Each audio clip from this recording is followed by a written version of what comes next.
Left versus right, us versus them.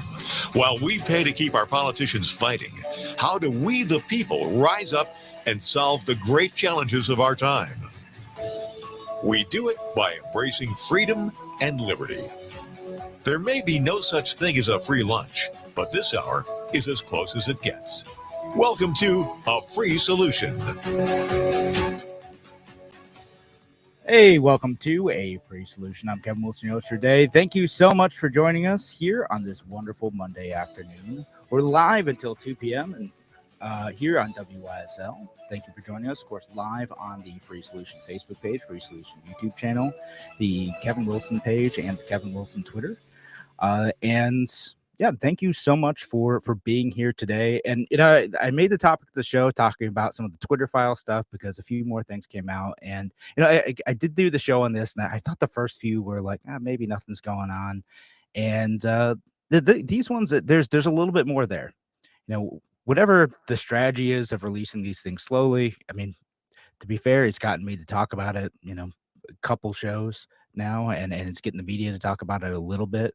It's starting to trickle out there, and we'll see how much this picks up in more of the mainstream news outlets, whether or not it's worth talking about. But I think there's a few things there. And before I get that too, though, I want to talk about there's something that happened in my neighborhood. Again, there's continues to be an issue of violence really everywhere in the country, but it's gone up. It's not as bad as it has been at other points in time in the history of our country, but it continues to be an issue. And something happened in my neighborhood very close. Five people were shot. One person was killed, like close enough where I heard the gunshots and I could see the police cars from my house. It was very close to where I live. And it's an awful thing that people in the city in my neighborhood, this doesn't really happen in my neighborhood too much. It's an awful thing. It doesn't happen in my neighborhood too often.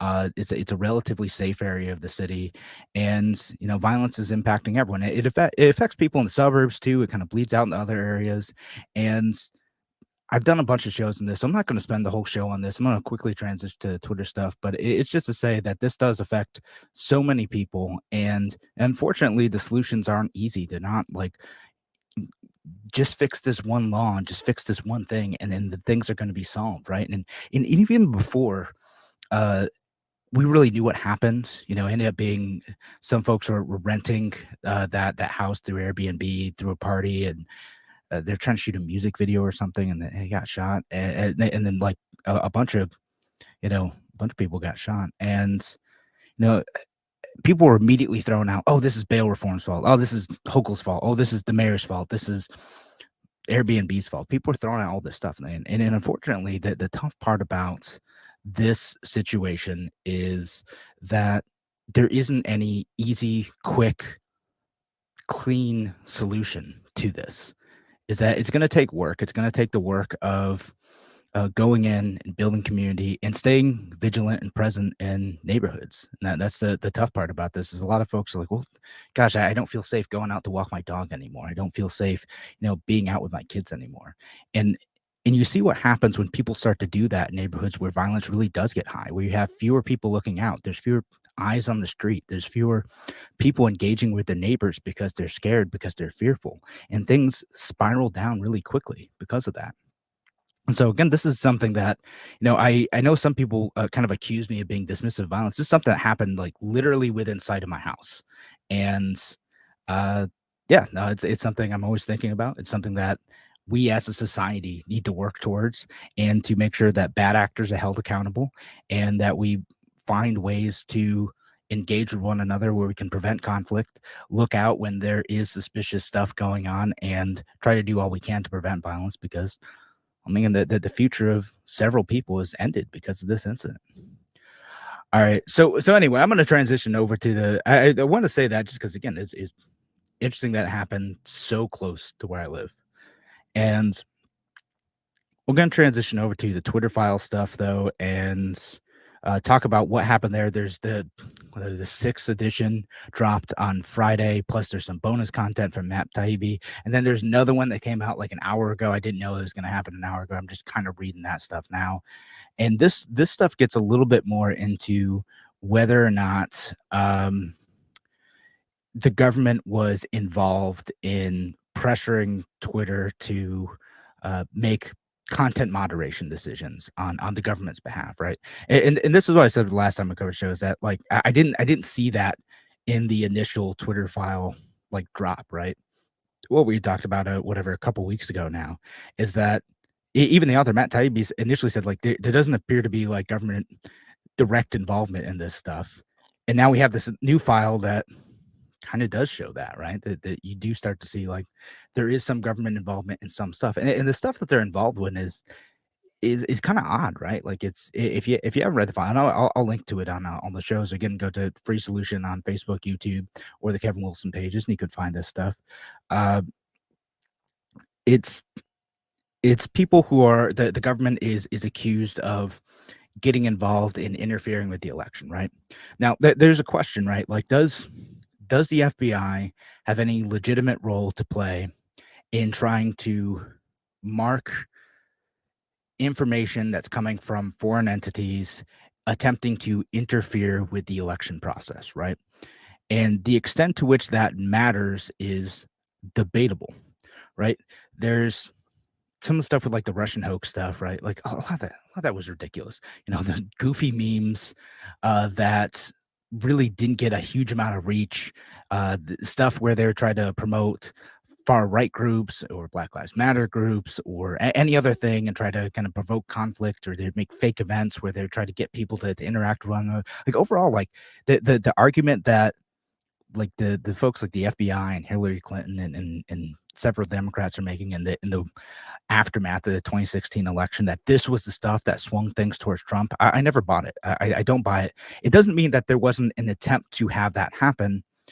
And that begs the question, if this is something that governments, foreign governments are trying to do, is that something that the FBI should try to police, warn about, prepare social media companies to take action on? And do they take it a step further and suggest specific users or specific content to try to take down? And if they start getting into that game of suggesting specific users and specific content that they want taken down, at what point does, again, Twitter become a an entity that is acting on behalf of the state at their requests, or what was implied by the authors of this tweet and several other folks that the demand, like they are required to follow the instructions of the FBI in this situation? I don't know that it goes that far, but that was the implication here, is that there's a perhaps implied threats or obedience that Twitter was exercising here. I don't know. That seems like a little bit further, but it does raise some concerning issues if they're going to get involved in this stuff. And I will say, I've had guests on in the past. I had my friend Tahar on from with the Integrity Institute. He runs like an institute about social media best practices. He had worked at Facebook for a while, and he was on a previous episode where we talked about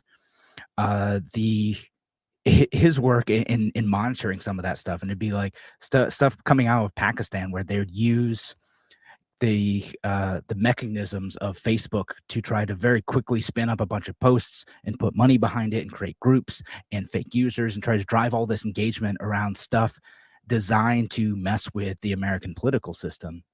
And my only debate about that is, well, should they be able to do that? Is that not just speech? Because if you just say, well, that's speech, even if it's speech we don't like, or it's speech that is presented in a fraudulent manner, if people are assuming that these are Americans making these posts and they're engaging with their fellow citizens about these posts, and it's actually, Pakistani intelligence officials or whatever country, whatever state is trying to do this, is that, again, the legitimate domain of the FBI or any other federal government apparatus to get involved in? And I know there are rules about, accepting foreign donations and stuff like that. And I'm talking about both like in the legal sense, the constitutional sense, and the kind of moral and practical sense. By giving the government license to get involved in this stuff, is there a danger that they end up taking it way too far? That they end up inevitably using that to police the speech of Americans? And this set of Twitter files, I'll post a link to the Twitter thread if folks want to see it, starts to make the case that, yeah, even if they haven't quite gotten there yet, they're definitely getting to the point of trying to interfere. And over ridiculous stuff too. Again, I'll share some examples in the next segment, but like over ridiculous stuff where people are making like dumb, bad jokes. These weren't people making persistent claims in an attempt to mislead people about the terms of the election. I mean, I'm sure there were some folks doing that. Like legitimately, there's some folks who'd straight up lie about the electoral processes and the the safety and security of the mailing or mail-in ballots and voting processes. There's all sorts of stuff that goes out there. But again, isn't that constitute speech? And if the FBI is abusing the moderation and reporting features of Twitter, are they encroaching on free speech people? Or is it still a private company involved in this stuff who can do what they want and make their own content moderation decisions, which I generally stand by? This makes it so much murkier. So, of course, appreciate all y'all listening today. You guys are great. We are here until 2 o'clock. Give us a call if you want to participate. Show 585-346-3000. That's 585-346-3000. We'll be back here in a few minutes. Talk to you soon.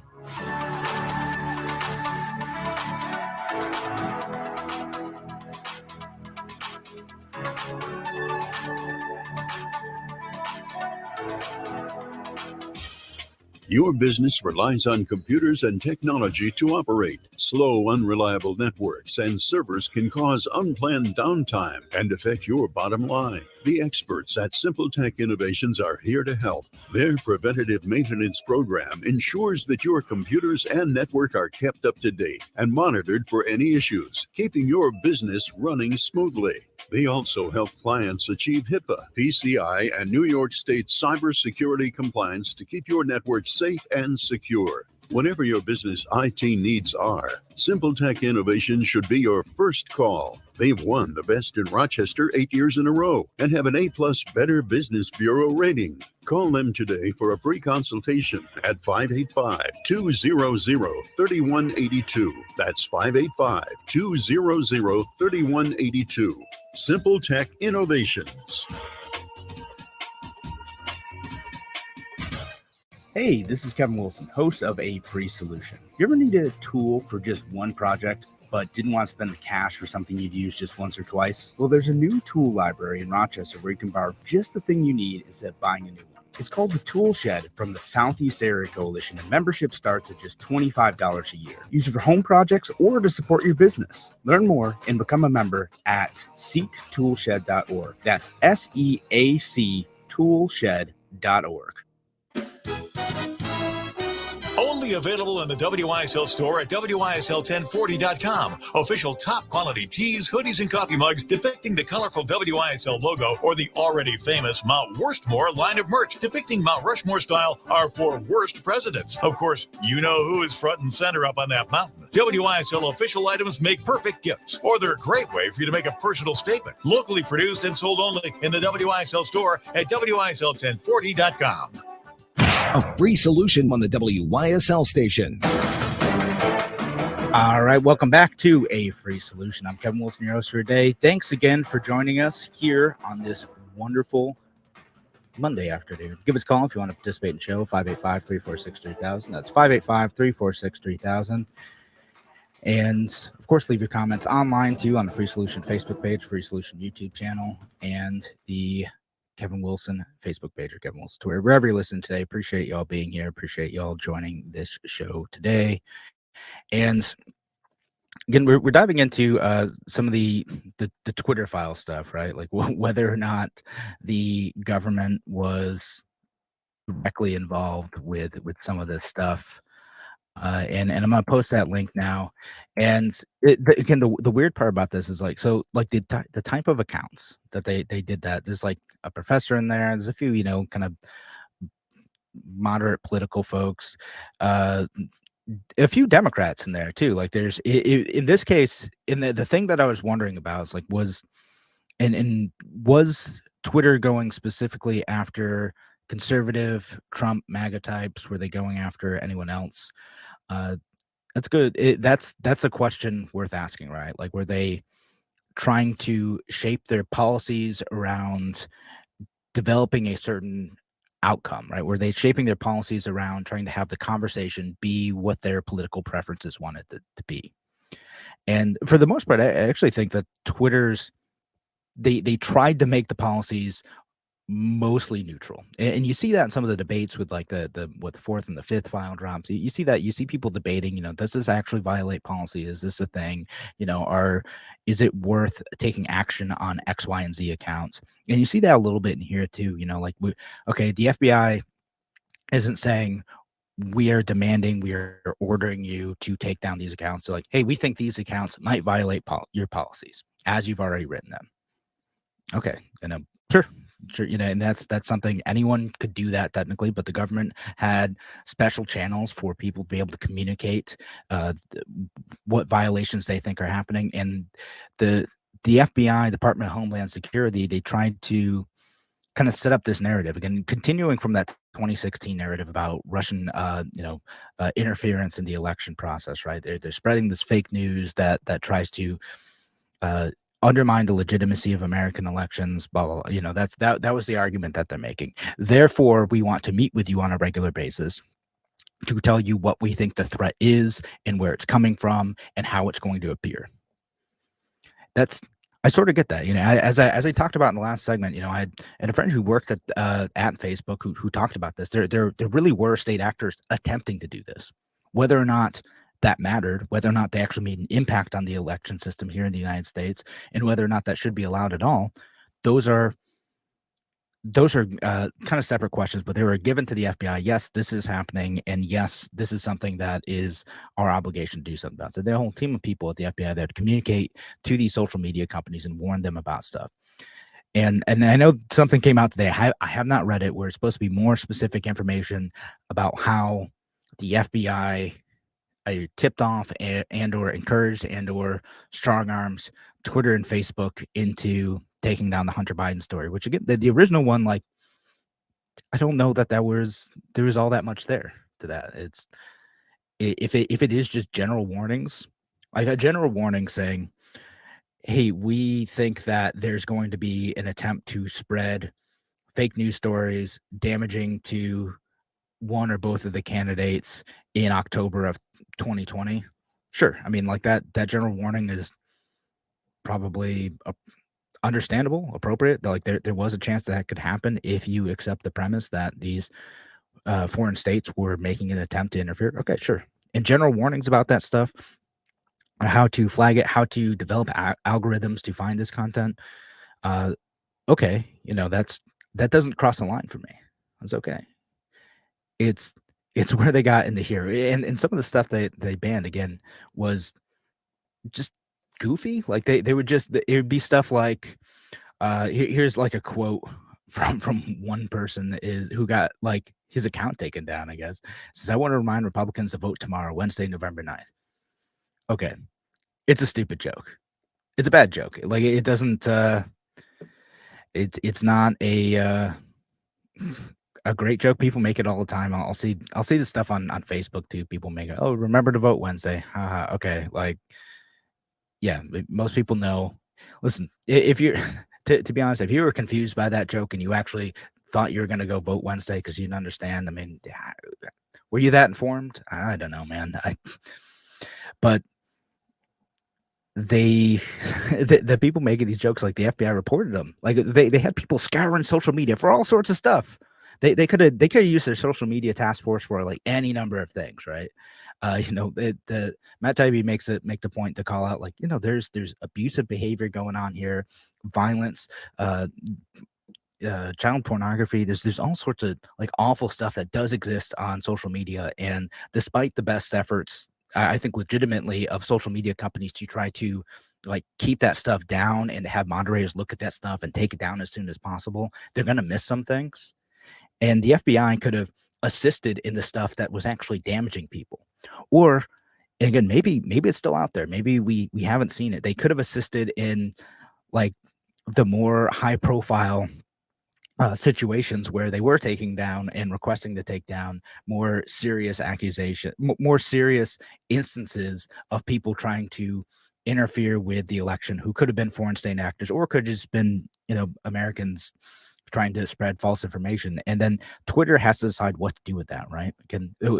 Like Twitter and Facebook were both trying to figure out, okay, we got this pressure coming from the government to do these things. Do we just ban this account because we're worried that the government's going to come after us? Do we suspend their account for a short period of time? Do we put a warning label on some of this information? Facebook went that route, right? Like, and they started doing that, whatever. It's almost been a couple of years now, right? At least a couple of years, right? And they started doing that. So, okay, if someone posts about election stuff and it doesn't seem legit, you post another article underneath and say, okay, this is why this person is wrong. And I've had my criticisms of that. Sometimes, like, that action kind of looks ridiculous. It's sometimes laughable. A lot of people made fun of that, but at the same time, they're not taking down the account in that situation. They're not suspending the account in that situation. They did in others. But if you're putting information out there that may or may not be true, that may be a joke, and you just get your account taken down, well, that's a lot harder to undo, especially if you don't have a process for reviewing and getting that back up. And that's been one of my big criticisms about Facebook specifically. That happened to our buddy Andrew Hollister. He got his account taken down. Not exactly sure why. Isn't able to appeal that process, isn't able to say, hey, what happened? Is there anything that I could do to get that back? Unless you're a high profile celebrity, which is part of this latest drop, or not the latest drop, the sixth drop, is that if you someone like was it Billy Baldwin kind of got an exception to this stuff because, well, he's higher profile. They didn't want to mess with him. But randos with 30 followers who get like 1 or 2 likes on a tweet, like some of them got taken down.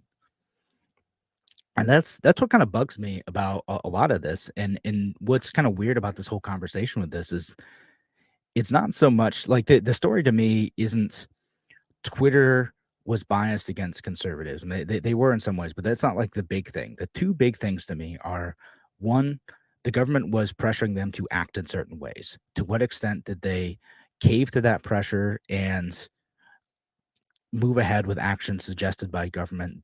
To what extent did they feel coerced to do that? Did they have to do that? And the other part is they made a lot of exceptions for politicians, for celebrities, for other folks. They have a different set of rules than the rest of us.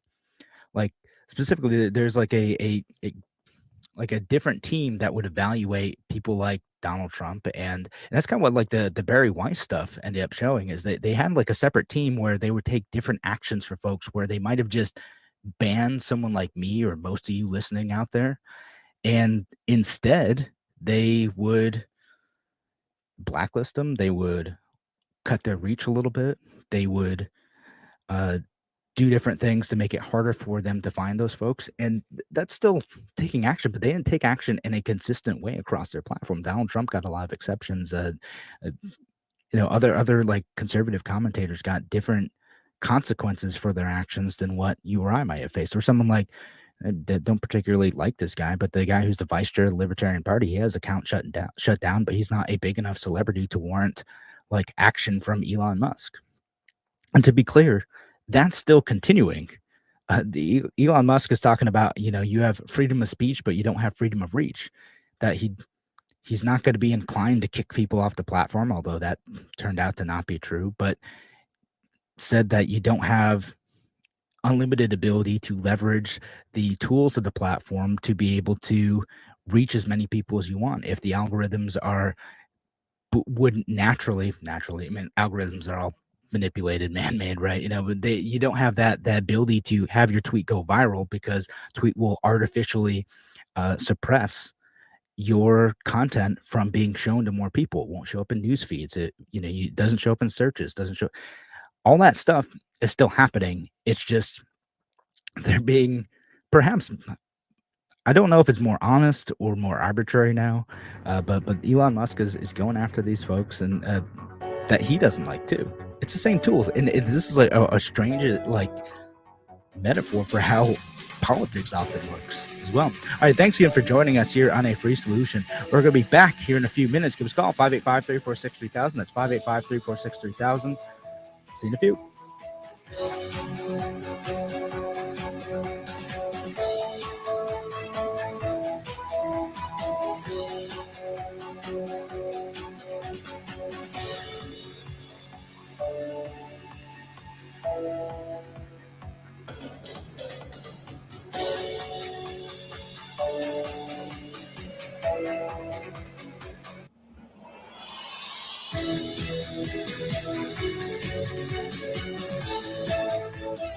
Pray for the USA. AM 1040 Avon Rochester, FM 92.1 Rochester, and FM 95.5 Spencerport. Here's the latest forecast from the Newstead NBC Weather Center for tonight. A few areas of lake effect snow will fade to flurries, nothing more than a coating to an inch. But there could be a slick spot or two, a little breezy, a little chilly in the 20s. On Tuesday, a few clouds in the morning, maybe a flurry or two, then some sun in the afternoon in the 30s. Fair weather on Wednesday with temps in the 30s. On Thursday, some rain and wet snow will arrive in the afternoon, changing to rain Thursday night. I'm Rich Cadelia, WYSL. Need help with health insurance? The Greece Regional Chamber provides assistance with health insurance for businesses, nonprofits, families, and individuals throughout our region.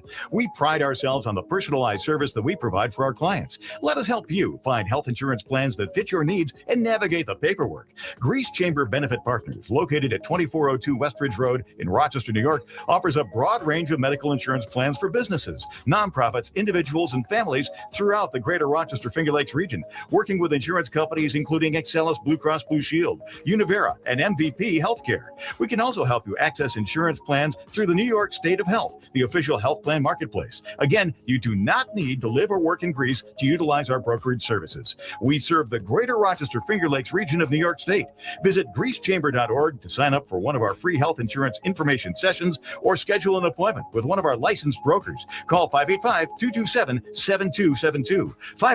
585-227-7272. Why do businesses choose to move their website from Wix and Squarespace to SimpleTech Innovations? Maybe it's their excellent customer service or attention to detail. Maybe it's their ability to give a truly customized solution. Or perhaps they just like the fact that SimpleTech is a local small business that builds great relationships with its clients. Whatever the reason may be, you can rest assured knowing that the local team at SimpleTech has your best interest in mind when building or updating your website. They're hands-on and love helping customers achieve their goals. But don't take my word for it. They've won the best in Rochester 8 years in a row and have an A+ Better Business Bureau rating. If your website doesn't match your dreams or isn't achieving your goals, give the professionals at SimpleTech Innovations a call today for a consultation at 585-200-3182. That's 585-200-3182. SimpleTech Innovations. WYSL. You can leave a legacy in our community. Please consider a planned gift to Camp Good Days and Special Times. Camp Good Days has been a source of hope and support for our community. Your planned gift can help ensure that the camp will always be here for the children and adults who need us. Learn more on our website or call Camp Good Days and Special Times at 585-624-5555 and ask about planned giving options. Inside the Taylor Laboratories. Hey, Tony, what you doing? A little experiment, Zach. Look what I have under the microscope. Ugh, what's that? A sample of indoor air. How can it be that dirty? Don't AC and furnace filters help? Only with dust, Zach. But when Taylor installs a whole house APCO air purifier to detox the air, odors, chemicals, mold, bacteria, and viruses are removed. For clean indoor air. Yep. Ain't science awesome? Taylor, 500 help. Hi, this is attorney Christine Demo Vasquez. For more than 18 years, I've provided quality legal services tailored to the unique needs of each of my clients. I take the time to educate my clients about the law, explain the legal process, listen carefully, answer questions, and keep my clients informed throughout the process. An attorney who understands the complexities of the family court system. Call attorney Christine Demo Vasquez at 585-427-0675. 585-427-0675. Eyes on Rochester is a full-service ophthalmology office, and we specialize in general ophthalmology, taking care of people from childhood to adult and seniors. We do general eye exams. We specialize in cataract surgery, corneal surgery, and disease, as well as LASIK surgery. We also have a full-service optical shop and contact lens fitting service. Visit Eyes on Rochester at 1157 Fairport Road. Why choose GCC, college close to home, and an affordable SUNY degree that's transferable too? A career that will take you anywhere. GCC offers 60-plus academic programs, including the new Solar Tech program. On-campus housing is available. Registration is now open. Apply for free online at genesee.edu/apply. Choose GCC. Your time is now. A free solution on the WYSL stations. All right, welcome back to A Free Solution. I'm Kevin Wilson, your host for today. Thanks again for joining us here on this wonderful Monday afternoon. Give us a call if you want to participate in the show, 585-346-3000. That's 585-346-3000. Or leave your comments online, Free Solution Facebook page, Free Solution YouTube channel, the Kevin Wilson page, or Kevin Wilson Twitter, wherever you listen today. Appreciate y'all being here. Appreciate y'all being part of the show. And again, we're talking about the Twitter files today. And again, the stuff keeps coming out. The strategy, again, it's as someone who's like trying to talk about this stuff, it's a little bit annoying. It keeps coming out in slow drip. Maybe it works out though. Maybe it's a strategy to keep people talking about this for a while. In theory, right? It kind of hurts them in some cases though, because my initial impression was like, I don't know, man, there's not that much here. I don't know that there's enough smoke there to think that there's a fire. And now I'm seeing more that there's something to it. Maybe more will come out that I'll be even more incensed. That they keep hyping it up like, hey, this is a big thing. This is what we got going on. This is going to be huge. And then releasing just little bits at a time, right? Part of a series. Like, I mean, you could do a podcast just on this, right? Like, okay, we're going to release this stuff, in a serial type thing, right? But with this, and I told you I would come back and I would talk about it if there was something there, because it seems to be something there. And there, like I said, we got part 7 now. There's parts coming out with his Hunter Biden's laptop, which again I haven't totally gotten to.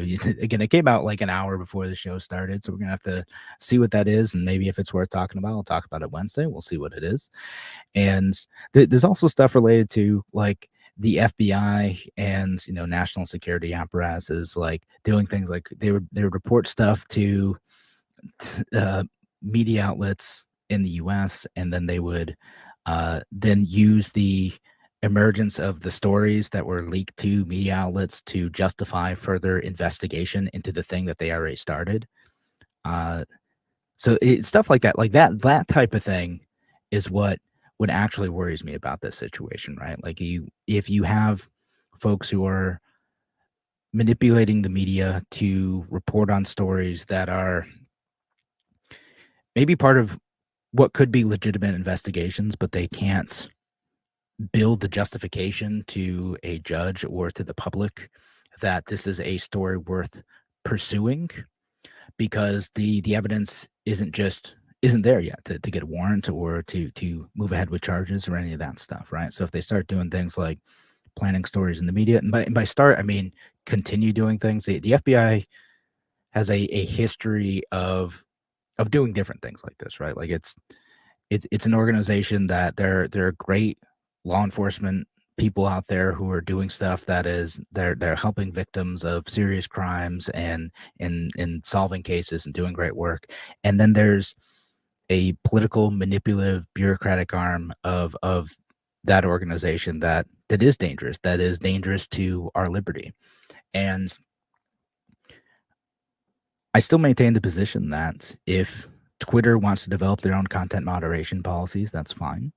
But if the government is getting involved, twisting their arm, encouraging them, maybe with one-sided information, maybe with false information, maybe with coercion, aggression, if it starts to get to that point, there is a dangerousness. And hopefully, the hope is that the new leadership of Twitter and maybe Facebook will follow this path as well. It makes a pretty definitive stand against this stuff. If the FBI is asking for information on users, if the FBI is asking, or any other Department of Homeland Security, whatever, they're asking for accounts to be shut down, that they say, no, we don't have to do that. We're not going to do that. And in this case, and there are some situations like with some of those like accounts that were reported too, right? Like they said they might bring charges against some of these folks for like spreading election misinformation, but again, saying people should vote on what, like bad joke, clearly a bad joke. You're gonna they asked Twitter like, hey, preserve all the records of this so that like maybe we can move forward to prosecution if we want to, right? Like, you're gonna threaten people with jail time over making a bad joke? Are they like, is there actual intent to do that? And what ends up happening in some of these situations, right, is you get a situation where you're just a person who made a dumb joke on the internet. Now the FBI is knocking on your door saying that you've you know spread misinformation, that you're trying to interfere with elections, you've broken whatever law they find to do that. And then if you don't go plead down to something, then they're gonna make your life miserable and prosecute you for those crimes, right? Like that's what unfortunately happens with bad actors in law enforcement, federal, state, local level, all the way on down, right? That is unfortunately a thing that happens in our justice system. And if they're doing that in order to try to either interfere with political movements, which the FBI again has a long history of doing. They did it with the whole COINTEL program. That's was a real thing. It was the FBI's attempt to interfere with the civil rights movement in the United States, both on the Martin Luther King side and the more radical side, on like the Black Panthers, the Malcolm X side, all that stuff. They tried to manipulate those political movements. That's what they tried to do, and they did it with threats and coercion, unfortunately. And this is a situation where we could be setting up the apparatus for a new ability to do that if people aren't willing to speak up as it starts to creep down that road, as it starts to normalize these interactions between law enforcement and a platform for being able to communicate on a mass scale. And so again, that's where the dangerous part goes in. There's some of the stuff where it's like, that's, I don't know, it's not great. It's borderline. I don't like it. Should it be illegal? I don't know. Maybe there could be a legitimate law enforcement purpose for their actions here. The problem is you start normalizing that behavior and it will escalate. It will escalate to the point where Twitter or Facebook or whatever social media platform emerges, it feels like they have to do that stuff. And we did see some of that where, like, again, the implied threat of, it wasn't directly from the government, but it's from like an advocacy group for Twitter, being like, if you don't get involved with the Hunter Biden laptop story and intervene to take this down, are you going to get dragged in front of Congress and asked about this stuff, right? If it turns out it was fake and you let it spread all around, and is the consequence to the industry greater if you allow this to continue, or is it better if you just shut it down now? Again, that it wasn't coming directly from the government, but there's an implied threat there.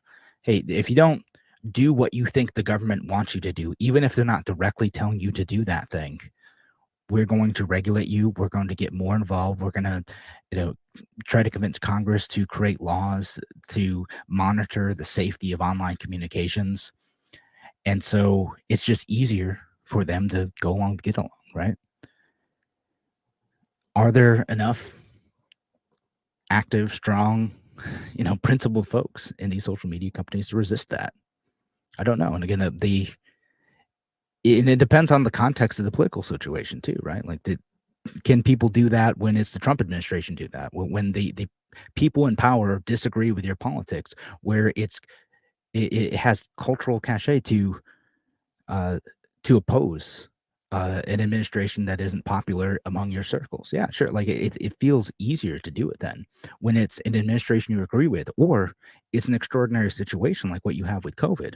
It's a lot harder when people are scared, when you're worried that the consequences of misinformation are that people could literally die. And regardless of how you feel about that now, it is legitimate to think that people felt that way at the time and they acted on that fear. This isn't a judgment on that. This is just an analysis of that. They acted on that fear. If we allow misinformation about COVID vaccines or the origins of the lab leak theory or anything else related to that, if we allow that to spread, people could die and people could get hurt.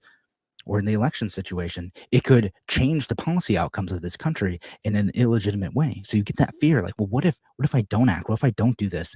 And I'm the one who bears the blame of this potentially catastrophic situation. Again, set aside your own feelings about those outcomes for a moment and just what might be going through the minds of those folks. And so suddenly principle goes out the window because you're scared, because you're not sure how to act in that situation. You freeze up and you say, okay, well, we'll just get rid of it because that feels safer than me. That feels more culturally appropriate to me. And if you make that wrong decision, people are going to make wrong decisions. It's going to happen. If you make that wrong decision, what are the consequences of that? And, can we talk about the aftermath of it? Or are you going to burrow down in your political hole? Are you going to just say, no, nothing bad happened. We did everything right. Everything was perfect. There's nothing to talk about. And if you say otherwise, it's fake. No, there's stuff to talk about here. And I'm on the middle in a lot of this stuff, but there's stuff to talk about in this situation. That did they make some bad decisions here? Thanks again for joining us here on A Free Solution. We're going to be back in just a few minutes. Give us a call if you want to participate in the show. 585-346-3000. That's 585-346-3000. Be back in just a few.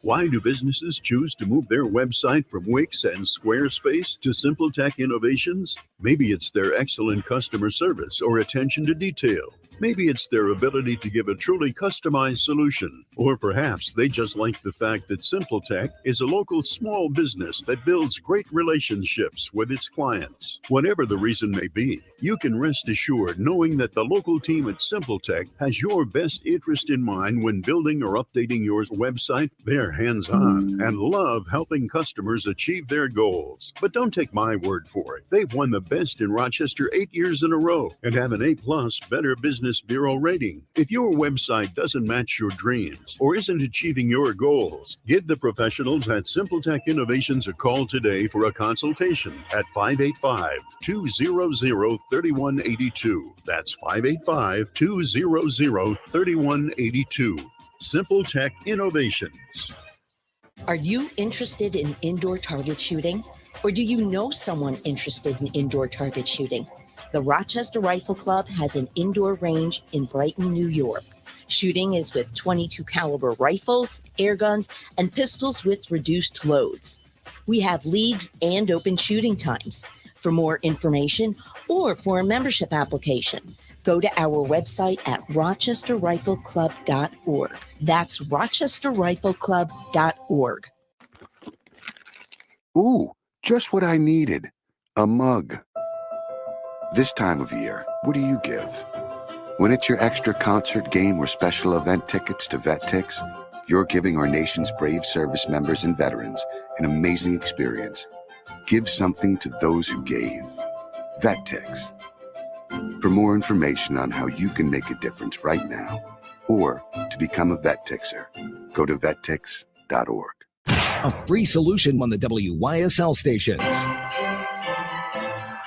All right, welcome back to A Free Solution. I'm Kevin Wilson today. Thanks again for joining us here on this wonderful Monday afternoon. Give us a call if you want to participate in the show, 585-346-3000. That's 585-346-3000. Talking about the Twitter files today. They're still, I don't know what the ones today say. I didn't have time to look at it during the show, but they're still dropping. But I want to get to, again, what are politicians thinking of doing this, right? Because there's, the left wingers who are like, no, there's really nothing wrong with this, and there's legitimate reason to think that the Russians or whoever were interfering with the elections. They're going to use social media platforms to do that. And again, I think there are reasonable, well-meaning people on that side of things who do recognize an actual problem and want to think of non-state actions to do something about that. Again, go back to listen to my show with my friend Sahar, and he talks about, okay, there's a way you can slow down account creation from specific places, right? Or just generally slow down the actions you're able to take, so you can't spam 500 groups at once with fake information that Facebook then needs to go and clean up, right? People who are misrepresenting who they are on those platforms and all that, right? Like there may be some legitimate work to do there, and that should be up to social media companies, and they should discuss openly what they do. Again, the big problem with both what Twitter is doing before and what they're doing now is that they weren't transparent about a lot of this stuff, right? Like the FBI is being secret. They're asking for like top secret clearances. Can they talk to Jim Baker about this stuff, about foreign actors doing X, Y, and Z, and a lot of that, like that secrecy around this, the lack of transparency around a lot of this makes people fill in the gaps with whatever their worst fears are. And if Elon Musk would be transparent now, and again, I would like to see all the stuff, right? And I think that he should open up all these files to any journalist who wants to see them, and not just release it in little threads. Like, after this is done, open it up for people to look at and criticize and see, like, were they acting in a biased way? How many times did they act on a request of a politician or a bureaucrat or FBI or DHS or whatever it is? We should know what that is and be able to analyze it and evaluate it and understand the extent to which the government was involved in this stuff and the extent to which these companies may have had a bias in favor of propelling a particular narrative. And I don't think there should be state action related to that, but that's worthy of criticism. They can legally and constitutionally and morally get involved in this stuff if they want, but by doing so, they open themselves up to criticism. That's worthwhile. So all that being said, there's people putting out solutions to that, right? Solutions, we'll leave that in air quotes, but people like Senator Lindsey Graham, who, and I'll quote him now, and I'm just I have this on my Twitter. You can see the tweet where this is. He says, okay, suing Twitter. If somebody says something bad about me and they use Twitter, I can sue Twitter if it's a lie. Suppressing information about my campaign, not putting my ads in the dumpster, I can bring lawsuits. But the more important thing to me is the regulatory commission. You have to have a license to sell real estate, to open up a TV station, to run a radio station. These companies should have a license that can be taken away. Nope. That is such a bad idea. Like, again, imagine this would be the stick that the FBI would be able to use, right? Like, if our concern, my concern, libertarians' concern, is that the FBI is going to go from suggesting that you take certain actions on certain accounts to demanding it, to ordering it. Their means of doing so, they don't have a stick at this point. They have like a theoretical stick. If we could drag you before Congress and maybe regulate you in the future, this would be an actual means of punishment. Licenses are a means of punishing companies that get out of line with what the government wants. I made this criticism about the city of Rochester too, and how they wanted to license corner stores, and their entire justification for that is, well, if a corner store causes problems, or we don't like them, or whatever, we're going to take away their license. Like that is what licenses do in most situations, is they are a means for government to sell your rights back to you, so then they can take them away if you step out of line. And there's some licenses that I'm fine with. I'm fine with driver's licenses, but a lot of these licenses, like the store licenses, I don't always like even the the communications licenses either. Like, it is a means of the government to be able to say, no, we can take this away from you if you are saying something that we don't like. There's always that stick there. There's always that, if we don't like it, if you get out of line, if you say something that we don't like, you do it. And that's where you'd end up getting. If the FBI is saying you need to take these accounts down, or else, we're threatening your ability to operate legally, they have a lot more power in that relationship then. And so Lindsey Graham proposing this is something that got to be stopped. And hopefully more level-minded folks will prevail in this situation, right? Because there's Lindsey Graham saying this, and it's one of those things where it might build a bipartisan coalition around it. I mean, I could see someone like Elizabeth Warren going, oh yeah, right, like, I don't like social media companies for these other reasons, and when my team's in power, I'm going to threaten to shut down these social media companies for reasons that I think is important. That's the whole conversation around Section 230 and the other stuff too, is that as soon as you give the state more power to start to regulate these companies, you don't know who is actually going to be in charge of doing that. As soon as you give the state the power to do something, to regulate speech, to regulate an industry, to regulate anything, and you assume that people who think like you, who are going to act like you, who would make the same punishments and rewards as you, are going to be wielding that power, you're in trouble. It is not going to work out the way you think. So it's about speech stuff where people in the Obama years were talking about, oh, we need to regulate speech. There's too much hate speech out there. We need to regulate it. I'm like, well, what if someone that you don't like gets in power? And sure enough, a couple years later, Donald Trump's in power. They're like, oh my goodness, this madman, he's gonna, shut down our ability to communicate and organize, blah, blah, blah. I'm like, yeah, could you imagine if you actually gave the federal government the power to regulate speech in the way that you talked about a few years prior to a man like Donald Trump that you don't like? Maybe he wouldn't have abused it, maybe, but maybe he would have.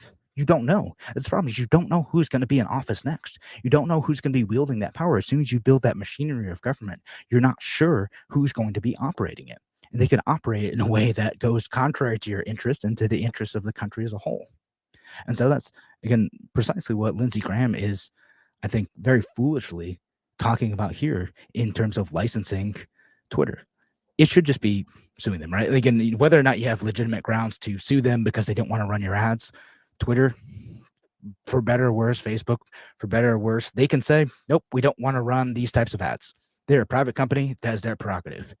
Like, no more so than like me wanting to put a billboard on my house. I don't think I can legally do that from zoning reasons, but let's say I could, billboard on my house, billboard on my land. I should be able to say what I want there and what I don't want there. If I were selling that ad space, Twitter in their news feeds, it's the same thing. If they don't want violent material, pornographic material, certain political material, like what, that is their prerogative. And if you don't like it, go advertise somewhere else. That's their prerogative. But what he wants to do is, because he's mad about how they treated his campaign and his advertisements, he said, no. So what we're going to do is we're going to take away the ability of you to operate in order to protect these special privileges he's thinking about himself, for politicians like himself. And it goes back to that whole criticism I had of this whole thing that I think a lot of people are missing, is that the big story, one of the big stories about Twitter, is the difference between people who are celebrities and politicians and state actors and how they are treated differently from average folks. That's a scandal worth talking about to me. That's something that's worthy of criticism. If you're going to make a set of rules, they should apply equally to just about everybody. There shouldn't be these massive exceptions for politicians, for heads of state. Again, heads of state are able to post just horrific genocidal stuff. And under their PR perspective, under their public relations perspective, the Twitter was giving exceptions for them for violating these rules in pretty egregious ways, and allowing them to do this. It's, I don't know, that's the type of stuff that makes me think, well, why are we doing that? Why are we allowing that? Why are we not criticizing that stuff more? So again, we're going to see what happens here. We'll see how many more drops end up coming out. Now, are there? So we just had 7 drop today. Is there going to be 8, 9, 10? I think Matt Taibbi was implying that there'd be more from Barry Weiss and another person. Okay, sure. We'll see what goes on with that. And is there more involvement with the government? Is the stuff related to the Hunter Biden laptop story? And some of the other stories too that, I know people would forward me stuff about Hunter Biden getting involved with like gun charges and stuff too. And I haven't heard a bunch about that, but I'm going to have to look into that more. I know some folks have been telling me to talk about that, but we'll see. Again, where are they involved in protecting the political class? Was the FBI or anyone else or politicians behind the special treatment that I talked about? And are they leveraging social media companies to try to further investigations that would have otherwise stalled out in other situations too? All that stuff and how the state gets involved with a society-changing communications platform is something we're still going to have to hash out. Thanks again for joining us here on A Free Solution. Have a wonderful, wonderful week, folks. I'll talk to you on Wednesday.